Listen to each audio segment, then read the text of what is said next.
I came across an explosive post online. Guys, who gets it? My crush finally canceled his 6th anniversary date with his girlfriend and came with me to see the golden sunrise on the snow mountain. I even prepared a box of strawberry-flavored ultra-thins. The cold snow, his burning heat, and the sweet scent of strawberries, just thinking about it feels so romantic.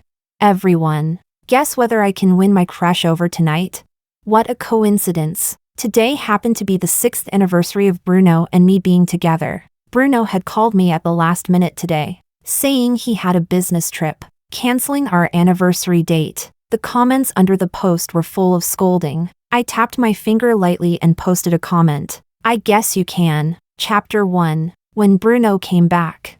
I happened to be receiving a confirmation call from an Italian design institute. Yes, I'm sure. All right, thank you. See you when school starts. A familiar warmth suddenly came from behind me. Rita, who were you talking to? Bruno hugged me from behind. His scent was the deep, cold pine fragrance he always had, one that made people feel at ease. I used to love leaning in his arms the most. Whenever I had insomnia, I could sleep peacefully as long as I was in his embrace. Only now, it was mixed with a faintly sweet and cloying strawberry scent. Without showing anything, I hung up the phone and pulled myself out of his arms. No one. Bruno froze for a moment, but quickly smiled and handed me an exquisite gift box. Happy 6th anniversary. Inside was an expensive emerald jade stone. My profession and hobby were both jewelry design. Back when I was poor and destitute, unable to afford jewelry materials, I could only use glass and lab-grown diamonds to make him a star-shaped diamond ring. Bruno held me tightly and swore that one day, he would definitely give me the best materials so I could create the piece I was most satisfied with. In the 6 years we had been together, he had never broken that promise.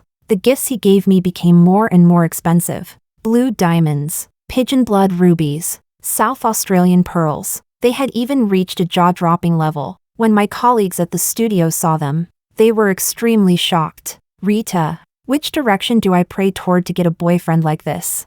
The emerald glowed with a deep, rich light, dazzling to the eye. Do you like it? I looked up at Bruno. He was smiling very happily, like a puppy eagerly waiting to be praised. Yet it was precisely someone like this, whom anyone would say loved me to the bone. Bruno, was the golden sunrise on the snow mountain beautiful? Chapter 2. The smile on Bruno's face disappeared little by little. You saw the post, didn't you? On the day of our 6th anniversary, I waited alone in the restaurant for a very, very long time. The candles for the candlelit dinner burned out. The food on the plates congealed into an unappetizing layer of cold oil. The guests at the next table looked at me strangely. Still, I did not leave. In the 6 years we had been together, Bruno had never missed a single anniversary. The instant fireworks burst outside, I received a text message from Bruno. I still held on to a fantasy, thinking he had prepared a surprise for me. But when I opened it, there were only a few words. Last-minute business trip. I don't have time to have dinner with you. Just as I was thinking about how to reply, as if guided by heaven, a post popped up. Guys, who gets it? My crush finally canceled his 6th anniversary date with his girlfriend and came with me to see the golden sunrise on the snow mountain. I even prepared a box of strawberry-flavored ultra-thins. The cold snow, his burning heat, and the sweet scent of strawberries, just thinking about it feels so romantic. Everyone, guess whether I can win my crush over tonight? The comments under the post were full of scolding, but when I opened the photo, I discovered that the male lead in the photo was wearing a black hardshell jacket. Against the beautiful sight of the golden sunrise on the snow mountain, his back looked tall and handsome. There was a tiny point of glowing light on his finger. I zoomed in. I saw the star ring I had given Bruno, the one I had designed with my own hands. That was my very first piece. The materials were crude, but it represented my unquestionable and complete sincerity. In that moment, although I had clearly eaten nothing, I felt a wave of intense nausea. I rushed to the bathroom, holding the toilet. I vomited violently. I almost vomited out bile. Chapter 3. That post was just something the little girl posted to build her account. It was for fun. You also know she wants to transfer to the operations department. Bruno rubbed the space between his brows and sighed very helplessly. Rita, It's exactly because of this attitude of yours that I didn't dare tell you. The company had a last-minute business trip. Our entire team flew to Yunnan to discuss cooperation with the raw material factory. We happened to pass by, so we went to see the golden sunrise on the snow mountain. I looked at him without the slightest reaction. Perhaps Bruno did not know that every time he lied, he had the habit of rubbing his brow. But I, who had grown up with him as childhood sweethearts for 20 years, knew, seeing that I had no reaction. Bruno sighed. He sounded rather helpless. Lily is just a kid. Why do you always have to make things difficult for her? It was as if everything was just me being unreasonable. My takeout arrived. Bruno's gaze fell downward when he saw the sliced strawberries I had bought. His entire body froze. He frowned, his tone carrying disbelief. Why are you eating strawberries? Bruno was allergic to strawberries. When we were together in the orphanage, he once went to the emergency room because he accidentally ate strawberries. His whole body swelled and turned red, and he nearly died. Ever since then, strawberries had become a shadow in my heart. What else should I eat in winter if not strawberries? I sat by the table, opened the transparent box, and put a strawberry into my mouth. 70% sweet, 30% sour. The juice spread between my lips and teeth. I finally showed a slight smile. These past 2 days, I had been contacting landlords in Milan and handling enrollment documents. I was so exhausted that I had not even had time to eat properly. Bruno looked so surprised, as if he was not the same person who had put strawberry soft candies in the passenger side drawer of his car for Lily. After a long while, he sighed and sat down beside me. There was a hint of impatience between his brows. I've said it many times, Lily and I really aren't what you think. The company is currently at the stage of going public. I really don't have time to fool around with you. Can't you be a little obedient and sensible? Words like these, I had heard Bruno say countless times. The first time I met Lily was when I went to Bruno's company to look for him, only to discover that the song automatically playing from Bruno's playlist was a gentle K-pop love song. It was not the type Bruno would listen to. I had just been about to ask Bruno. Suddenly, the passenger side door was pulled open by a girl with long curly hair and a smile as bright as the sun. Boss, where are we going to eat today? I know a place where the strawberry cake is super delicious.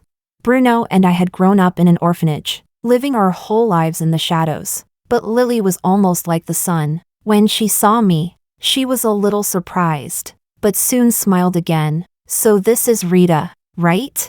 I've heard Bruno mention you so many times. You were able to enter such a huge design studio after graduating from middle school. That's super amazing. Unlike me, I'm so dumb. If I don't follow boss, no one will want me. At the time, I only felt very uncomfortable, but I could not say why. Bruno spoke in a natural and calm tone. Rita, let Lily sit in the passenger seat. She gets carsick. I sat in the back row. I listened to Lily and Bruno chattering away about work, unable to join the conversation at all. Occasionally, Bruno turned his head to look at her. Under the sunlight, his smile was almost piercing. That was the first time Bruno and I had argued in 20 years. We argued until I was exhausted. I sat silently in the dim living room, crying without a sound. What Bruno said then was also something like this. Lily is different from you and me. She is my mentor's daughter. Her family is well off, and she grew up being treasured in the palm of everyone's hand. Her temper is spoiled, like a child's. Right now, I really need her and my mentor's help. Rita, I'm begging you, can you stop being so gloomy? I swallowed the last strawberry. I can. Bruno froze. What?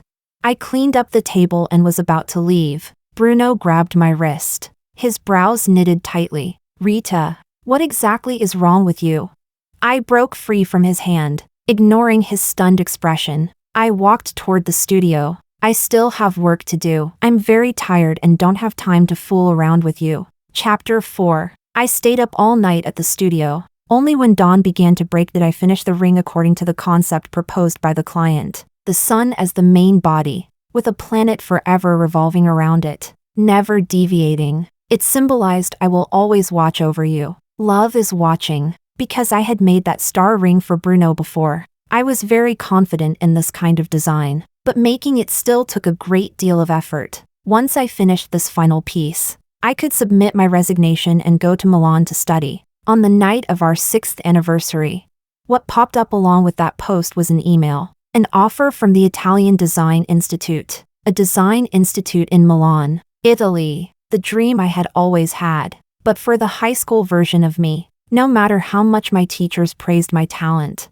going abroad to study at an art school was still unrealistic. I personally broke my own wings to lift Bruno up. Even later, when my portfolio finally gained the institute's recognition, I was still hesitating over whether to chase my dream. After all, Bruno and I were so difficult to separate. But the moment I crawled up from the toilet, I replied to the email, "Thank you, I will enroll on time." Chapter 5. The next day, before I went to deliver the ring to the client, I listed all the expensive gifts Bruno had given me on a second-hand platform, including that costly emerald. Bruno had already gone to work. He left me a bowl of seafood porridge and a note. "Drink it while it's hot." Bruno and I had endured a long period of hardship. One New Year's Eve, Bruno was helping out at a restaurant when a drunk man vomited all over him, and he received compensation. Afraid I would smell it, he hurriedly rinsed himself under the restaurant faucet. Then he used the compensation money to buy a serving of seafood porridge for me. He told me nothing. He simply watched me happily drinking the porridge and smiled with satisfaction. But later, because I felt sorry for how hard he was working to start his business, I squeezed out time every day to make him loving lunch boxes, only to discover that he gave all of them to Lily. When I asked him about it, he did not think it was a big deal. "The little girl is greedy and delicate. The food sold outside isn't clean. I'm worried she'll get an upset stomach after eating it." I froze where I stood. He lifted his head from the school paper he was helping Lily with and smiled. "Oh, right. Kids can't eat spicy food. Don't add chili next time." Chapter 6. I did not look at the warm seafood porridge again. I raised my hand and poured it down the drain. The client had arranged to meet at a restaurant. I saw people decorating the place, with flowers scattered everywhere and warm decorations. I had not eaten anything all day. Starving. I wanted to go in and eat something. The waiter took the gift box from me. "Someone has booked the whole place." I had no choice. I could only go to the noodle shop across the street, casually order a bowl of noodles, and make do with a few bites. Bruno sent me a text message. "Did you drink the seafood porridge? I'm still working. I'll go back later, and we'll go to your favorite restaurant for a feast. Consider it my apology for missing our 6th anniversary." I did not reply. Soft snow slowly drifted down from the sky. A car stopped. A girl stepped out in low sheepskin heels, her beautiful, carefully styled curls falling over her shoulders as she walked toward the exquisitely decorated restaurant. My hand, which was lifting noodles, suddenly stopped in place. The person supporting the girl's hand was far too familiar. We met when he was 6. In summer, we worked part-time together wearing mascot costumes, and he gave me the only popsicle. In winter, when our hands were so cold they developed chilblains, he put my hands against his chest to warm them. We depended on each other for survival, like two vines growing together in tangled embrace. Lily's family was indeed well off. Many people came to her birthday party, but the one closest to her was still Bruno. Bruno took that exquisite gift box from the waiter. He opened it. A planet revolved around the sun. It symbolized eternal watching, eternal love, separated by glass and a street. I could not hear what they were saying, but I could see Bruno slowly push the ring onto Lily's finger. He lowered his eyes, restraining the love that was about to surge out. Lily was like the sun to a plant like him, born and raised in the shade. She possessed a fatal attraction. He was willing to be nothing more than a planet, forever revolving around her, forever watching her. But Lily could not restrain herself. She could not help standing on tiptoe, using all the courage of a young girl. She kissed the corner of Bruno's lips. I saw the shape of her mouth. "I love you." Bruno was almost shaken. He did not push her away. Instead, he froze in place, as if burned by the girl's tears. His fingers lightly touched the corner of his lips. At that moment, heaven and earth fell silent, and heavy snow descended. It was as if all romance was bearing witness to their love. But there was still one discordant sound. "Ma'am, didn't I tell you someone booked the whole place? You can't go in." The instant our eyes met, All the light in Bruno's eyes suddenly vanished. His entire body abruptly turned ashen, as if something had swept over him. Something seemed to choke his throat, and his voice was unusually strained. Rita, why are you here? I picked up the gift box they had placed on the table and said to Lily, I'm not selling this ring anymore. Give it back to me. Lily bit her lower lip. Rita, it was all me. I'm the one who loves him. Don't blame him. I repeated expressionlessly. I'm not selling the ring anymore. Give it back to me. Lily looked as if she had suffered some enormous grievance. Her eyes suddenly reddened, and she shouted, Why? This is my ring. It's the ring he gave me. The final payment hasn't been made yet, so the transaction isn't complete. This ring still belongs to me. I spoke only about the facts. But Bruno stood in front of Lily. Rita, everything is my fault. Don't make things difficult for her. I stood where I was, silent for 2 seconds. You two really are a pair of tragic lovebirds. I threw the ring box in my hand. The iron-cornered edge of the box struck Bruno hard on the forehead, and blood seeped out. The scene erupted in an uproar. Lily screamed, Ah, are you insane? I ignored her and forcibly pulled the ring off her finger. Then I took the fire hammer from the glass case and smashed the ring until it broke. I threw the ring at Bruno's face. Bruno, we're breaking up. Chapter 7. Snow filled the air, and the car lights wove brightly together. I pushed the door open and walked forward into the wind. Rita, wait! Bruno chased me for half a street. Rita, wait for me! He grabbed my wrist, forcing me to stop. His tone was strained and helpless. Lily is just a little girl. She doesn't understand love or romance. She's different from us. She was just confused for a moment. She doesn't really like me. Don't hold it against her. A snowflake fell. I remembered many times when Lily had crossed the line. At company dinners, she stubbornly insisted that Bruno peel shrimp for her. During a winter power outage in the residential compound, she called and said she was afraid of the dark, asking Bruno to bring her to our home. I worked in the studio making jewelry until I was dizzy and my vision blurred. When I came out, I saw her resting her feet on Bruno's thighs, handing Bruno a water cup marked with her lipstick print for him to drink from. The two of them were playing It Takes Two. After clearing a stage, Lily got so excited that she jumped into Bruno's arms and hugged him. She mouthed to me, Poor Rita. At that time, what had Bruno said? She's just a kid. Why are you holding it against her? The snow melted in my heart. The wind poured into my chest. I did not have the strength to make any expression. Bruno, do you really think I'm holding something against her? I'm holding it against you. Every time you say she is different from us. Those words aren't meant for me. They're meant for yourself. They're meant for your own heart. The heart that cannot stop beating for her. Aren't they?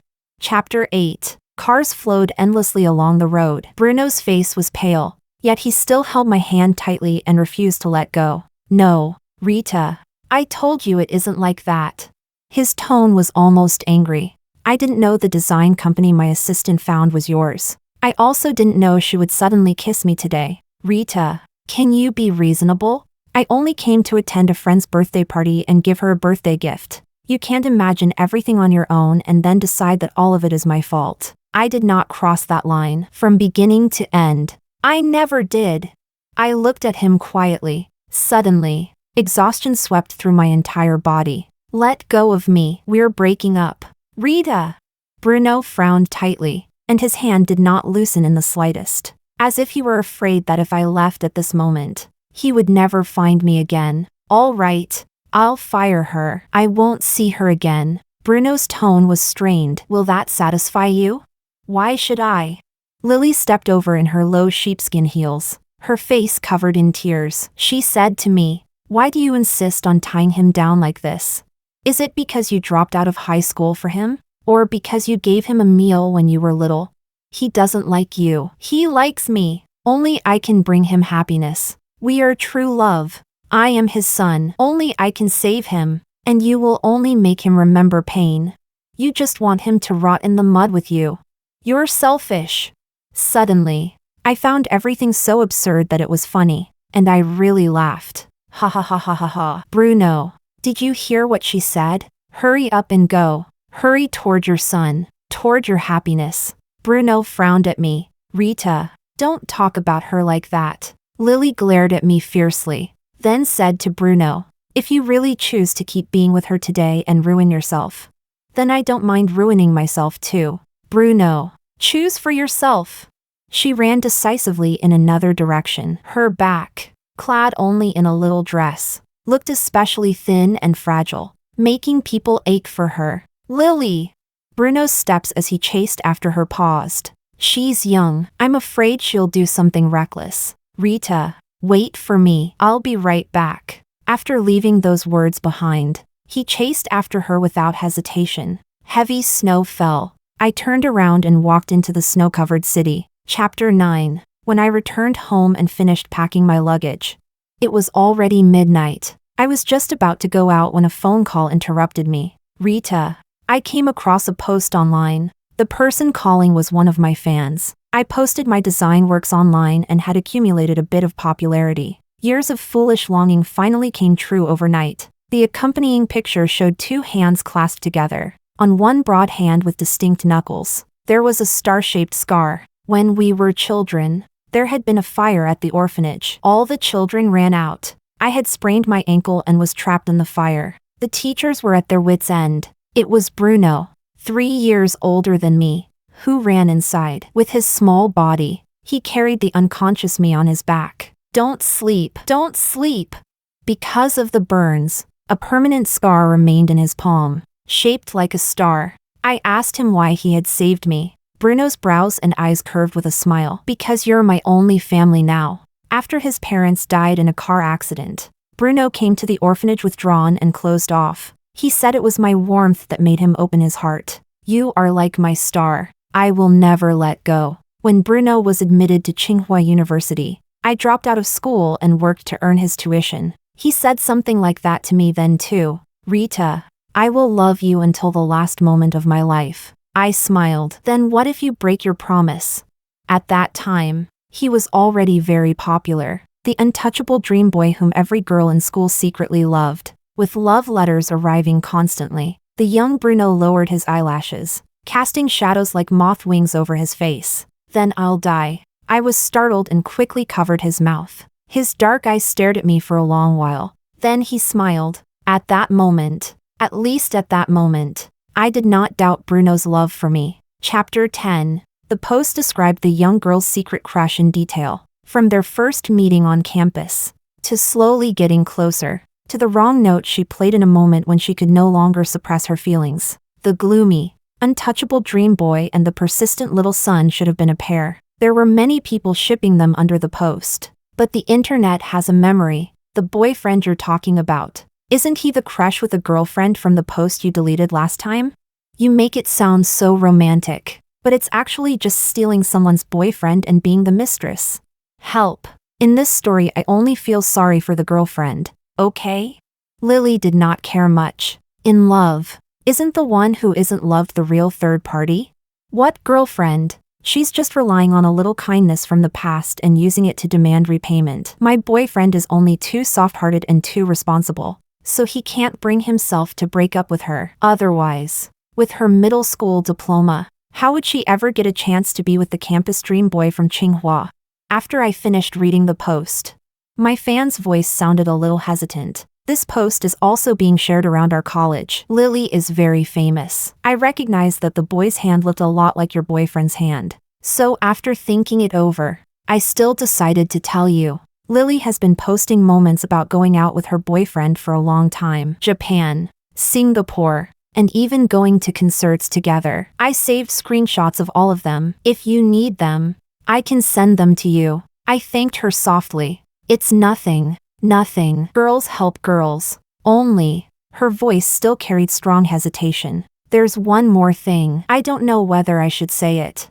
I remember you mentioned in one of your posts that your boyfriend's parents died in a car accident when he was young. Lily is also famous in our college for being a legendary weirdo. Once, when she was drunk, she said that because she was crying and making a fuss in the car, her parents accidentally hit and killed a married couple. They spent a lot of money to suppress the matter, and later she was sent abroad to study for several years. She only returned to the country for university.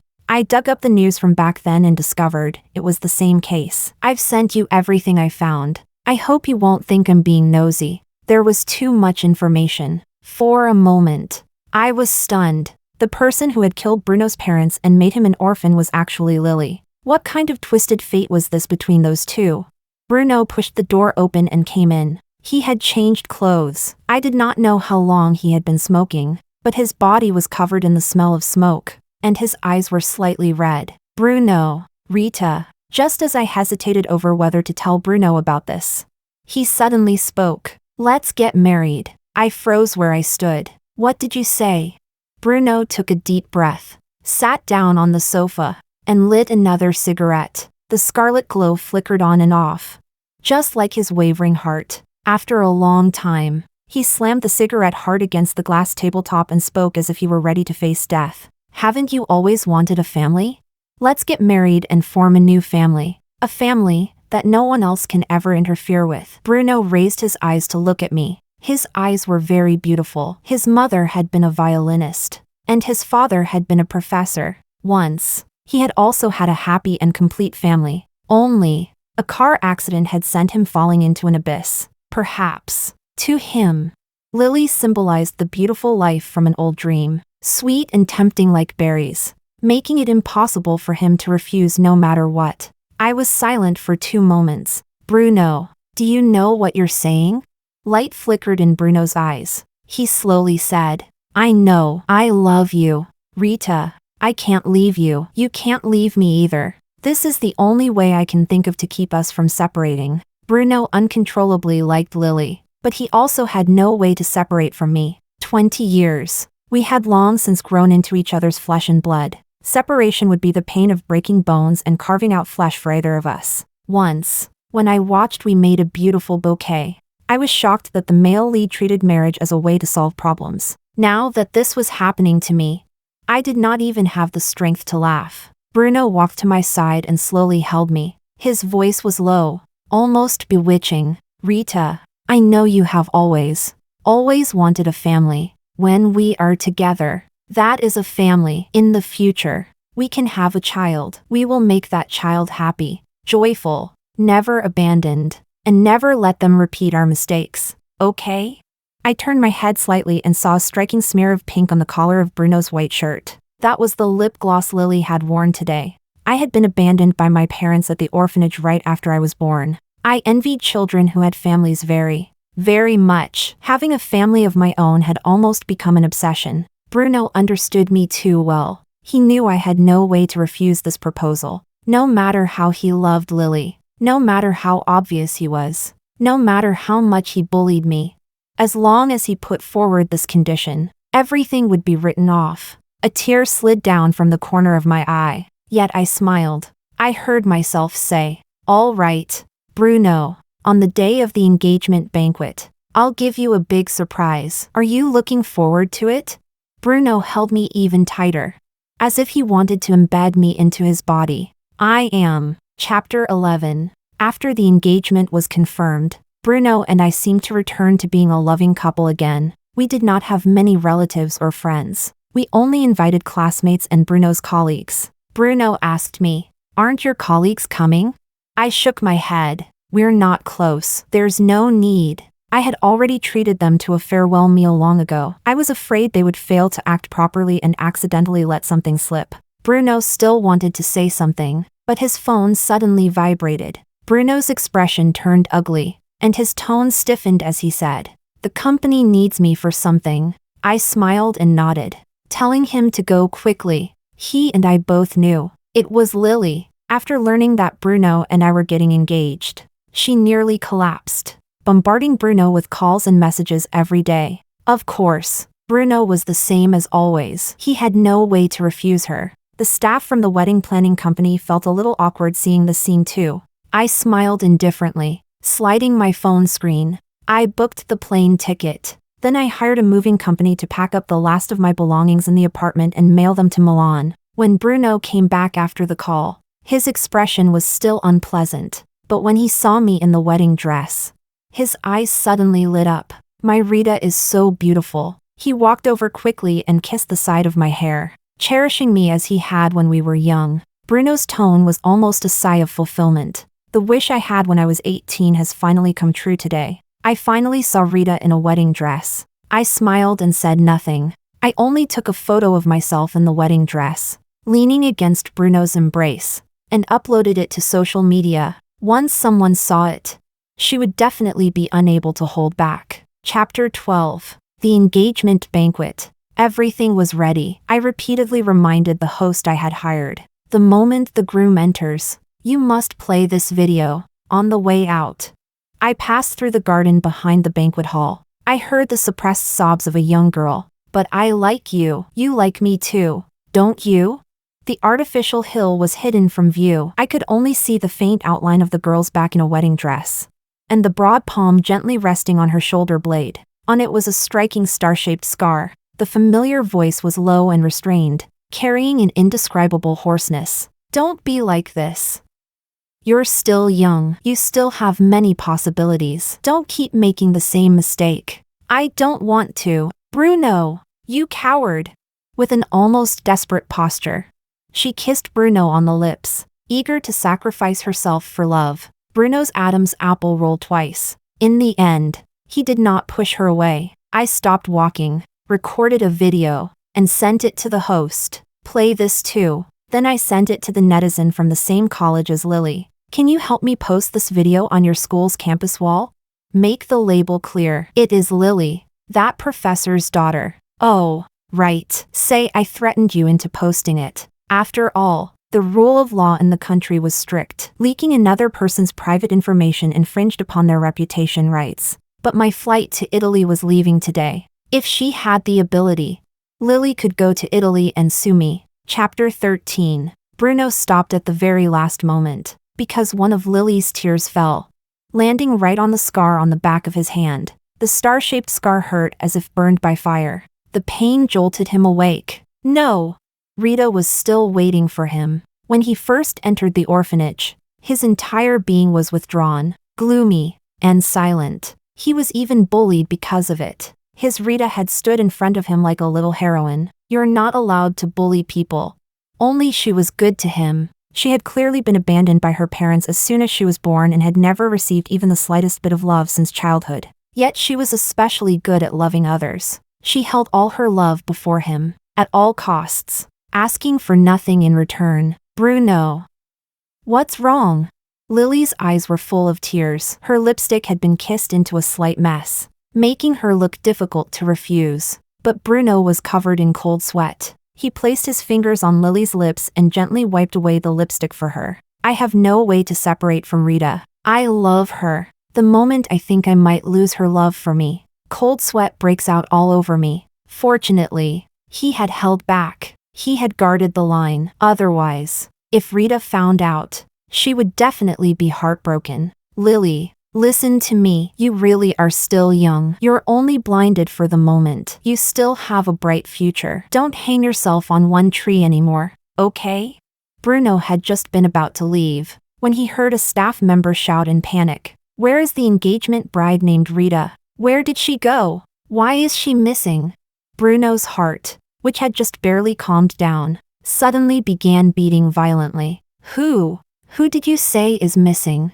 A strong sense of discomfort descended upon Bruno like a premonition. He forced himself to comfort himself. No, Rita, like him, had no way to separate. In fact, Rita's love was purer and deeper than his. She definitely would not. The instant he stepped into the banquet hall, a video suddenly began playing on the big screen. The image quality was blurry, and it was clearly from long ago. It was footage taken by a roadside surveillance camera. Bruno's steps froze in place, and his pupils suddenly contracted. The vehicles collided with a bang. His life fell into hell, but the people who got out of the other car were people he could never have imagined. His young mentor, the mentor's wife he respected, and the still young, Lily, who had chased after him wearing a white wedding dress, saw the video and suddenly screamed, "Ah!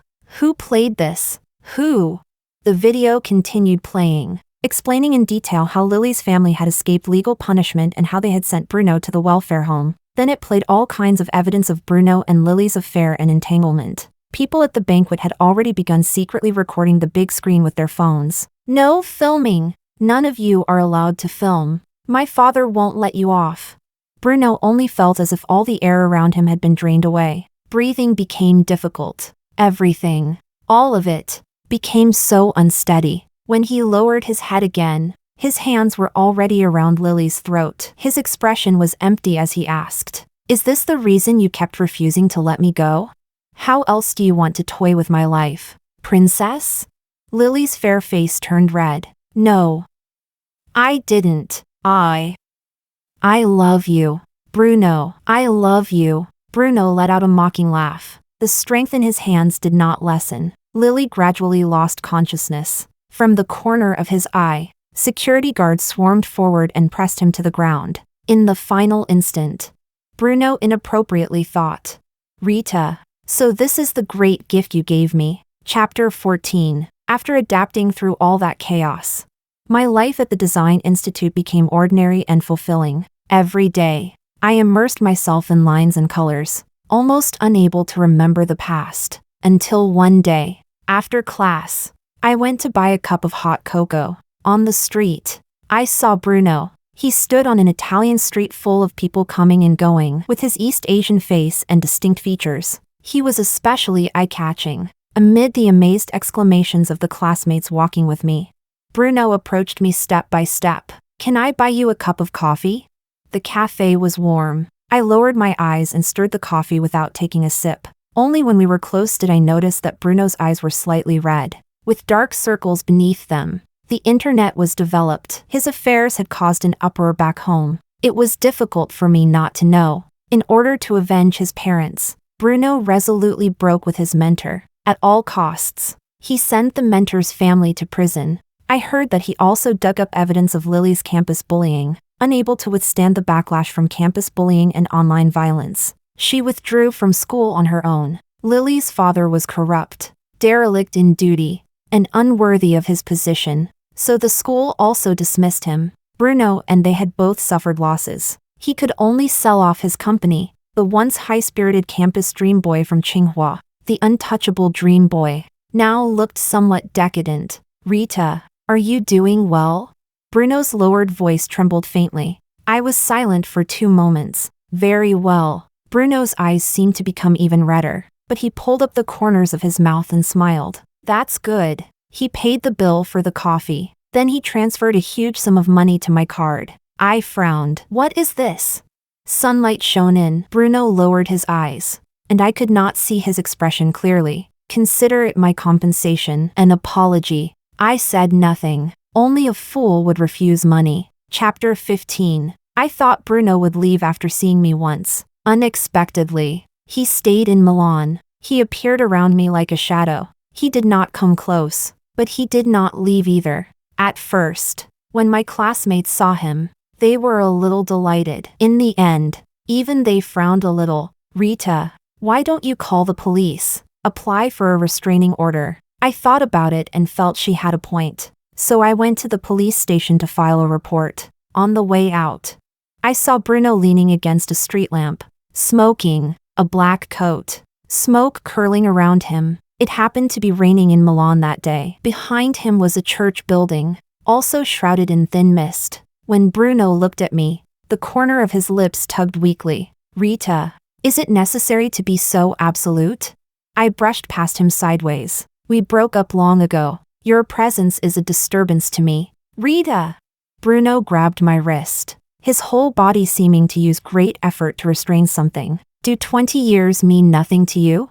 I turned my head. I looked at him strangely. "They're the ones that mean nothing to you." Bruno opened his mouth. "I didn't. Lily and I never went all the way. What you saw wasn't everything. I never thought of separating from you. I didn't expect it. I didn't expect you to be so cruel. I didn't expect you to leave without even saying goodbye." "Rita, how can you be so cruel?" Rain fell into his eyes and streamed down his cheeks. If I had seen Bruno like this in the past, my heart would have ached beyond measure. But now, I merely let out a light laugh. The hand Bruno used to hold mine stiffened. He seemed to have never expected this reaction from me. "Rita?" I pressed the hand holding my umbrella against my forehead and apologized for laughing. Sorry. But Bruno, don't you think you're disgusting? The rain seemed to lessen a little. You and Lily didn't go all the way. So what? Should I praise you for that? What exactly are you trying to say? You like Lily. You like her uncontrollably. While I didn't know, you traveled with her to Japan, made wishes beneath Mount Fuji, and when she posted, "Can Mount Fuji be privately owned?" you replied, "The moon can be plucked down." Was she the cheap one? Wasn't it you who indulged her step by step? You indulged her in provoking me. You indulged her in going with you to see the golden sunrise on the snow mountain on our 6th anniversary. You indulged her in making that post because you knew I couldn't leave you. You knew I loved you too much. You knew I lacked love. You knew I had no family and longed for one. Bruno, you're so smart. Of course you knew that with my psychological flaw. As long as you threw out a little bait, I would foolishly bite. And now, what do you want to say? That you love me? Is this what it means to love someone? Bruno, you disgust me. Bruno's eyes reddened little by little with my words. By the end, his pupils trembled, and he became incoherent. No, Rita, listen to me. It's not like that. I really love you. 20 years. How could you not know that I really love you? I only have you left. Don't be so cruel to me, Rita. Of course I love you. I was only confused for a moment. I've already paid the price.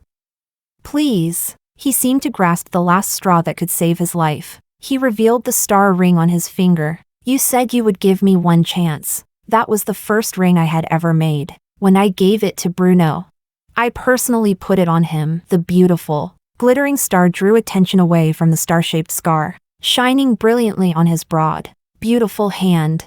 I said that if he ever made a mistake, as long as he took out this ring, it would count as one immunity card. Back then, love was so intense. How could I have imagined that two people would come to this point? Bruno's voice trembled, carrying a trace of despair. You promised you would give me one chance. Are you going to break your promise? Under Bruno's gaze, I slowly nodded. Yes. What? Bruno's face instantly turned ashen. Yet he still took one step forward in disbelief. Bruno, I once saw the love post Lily kept updating. My first meeting with my crush was in the school auditorium. He wore a very beautiful star ring, and there was also a star-shaped scar on the back of his hand. It was very special. It attracted me at first sight. I used that topic to start a conversation with him, and that was how our story began. I calmly repeated the original lines from Lily's post. That chance was used by you long ago. Chapter 16. After that day, I did not know whether it was because of the police or because Bruno's conscience finally awoke. My life returned to peace. Drifting in migration are precious abilities. Fortunately, I was born good at them. Bruno always thought I longed for a family, but if I lost even myself, then what use would anything else be? My classmates and I rushed around every day for coursework, shuttling through the teaching buildings, biting into bread while drawing designs all night. After finishing a major class, we arranged to meet at a small tavern. I could eat an entire Bavarian veal T-bone steak by myself. We clinked glasses, drank, and laughed. The student years I had given up because of Bruno descended upon me again in my 20s.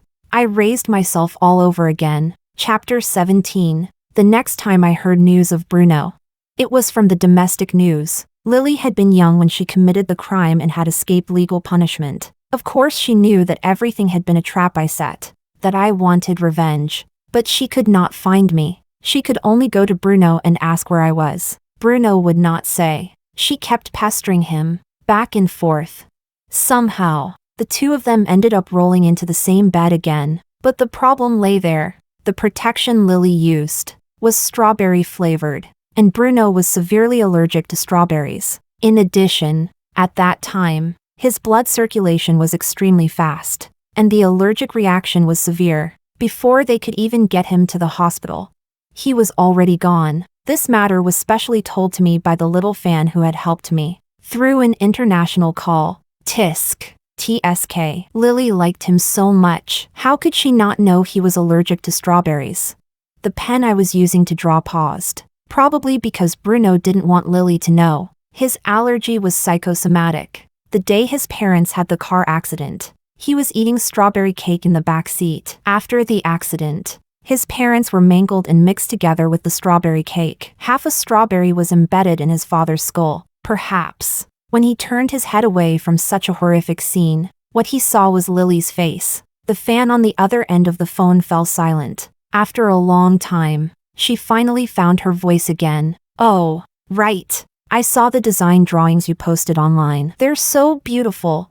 And your new piece has already sold so many orders. And it's actually based on strawberries." I nodded and smiled. "Thank you. But after all, strawberries didn't do anything wrong. Give me your address. I'll send you one." Yay. Yay.